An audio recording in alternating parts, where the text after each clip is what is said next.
Hello friends, welcome to my YouTube channel.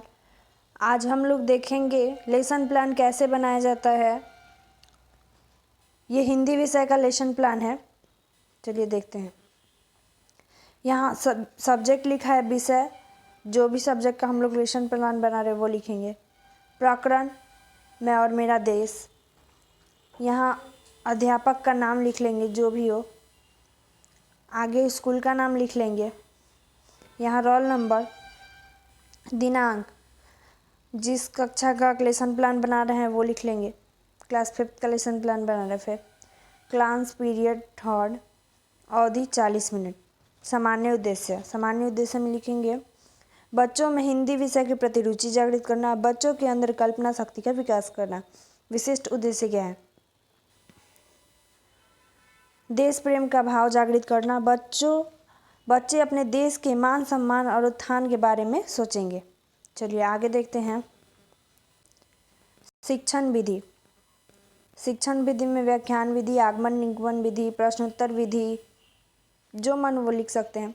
शिक्षण सामग्री चौक, duster, श्यामपट्ट, महापुरुषों का फोटो आदि।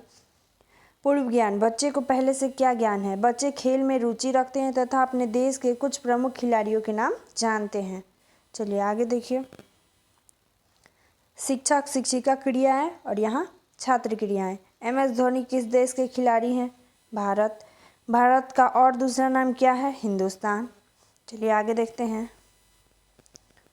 आगे यहाँ उद्देश्य कथन। बच्चों आज हम लोग लिखित निबंध मैं और मेरा देश पढ़ेंगे। ठीक है, चलिए आगे देखते हैं हम लोग। अब आगे हो जाएगा इसका व्याख्या। उस निबंध का क्या व्याख्या करेंगे। भारत देश के महान संत स्वामी राम तीर्थ एक बार जापान गए थे। वे रेल से यात्रा करके गए थे। वह स्टेशन पर सभी दुकानों में फल ढूंढ रहे थे, लेकिन कहीं फल नहीं मिला। तभी उनके मुंह से निकला, ये क्या है, सारांश है। पूरी कविता आप निबंध पढ़ लीजिएगा। लेकिन कहीं फल ना मिला, तभी उनके मुंह से निकला, जापान में शायद अच्छे फल नहीं मिलते। यह बोलते हुए जापान के किसी व्यक्ति ने यह बात सुन ली और उनको अच्छे फल ला के दिया। क्योंकि अच्छे फल इसलिए ला के दिए क्योंकि वो जानते हैं अगर दूसरे देश से आए हुए व्यक्ति को ये पता चल जाएगा कि जापान में अच्छे फल नहीं मिलते, तो वो पूरे हिंदुस्तान में जाके इसका प्रचार करेगा कि बे जापान में तो फल ही नहीं मिलते, और बहुत कुछ बातें बनाएगा। चलिए, किसी व्यक्ति ने यह बात सुन लिया और उनको अच्छे फल ला के दे दिया। तब स्वामी जी को लगा कि वह व्यक्ति दुकानदार है, तो स्वामी जी ने कहा उन्हें पैसे देने लगे। तब जापानी व्यक्ति बोला, नहीं, मुझे पैसे नहीं चाहिए। चलिए आगे देखते हैं। यहाँ छात्र क्रिया में बच्चे ध्यानपूर्वक सुनते व समझते हैं, और यहाँ और उसके बगल में है जस्ट ये, और इसके बगल में है श्यामपट्ट क्रिया। आप कुछ भी लिख सकते हैं, जैसे जापान। जो भी बच्चा पूछते हैं क्लास के दौरान कि मैम ये कैसे लिखाएगा, या वो रेल, ये सब आप लिख सकते हैं। चलिए आगे देखते हैं। फिर आगे है, देना ही चाहते थे इतना कीजिएगा आप।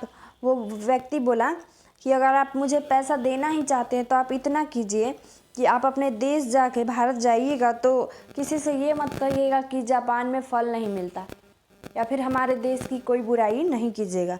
बस इतना हम आपसे आभार चाहते हैं। इसके बाद यह कहकर वो अपना चला गया, वो अपना चले गया। इसी तरह ये कहानी ख़त्म होती है। अब इससे कुछ प्रश्न। राम तीर्थ को किसने फल दिया?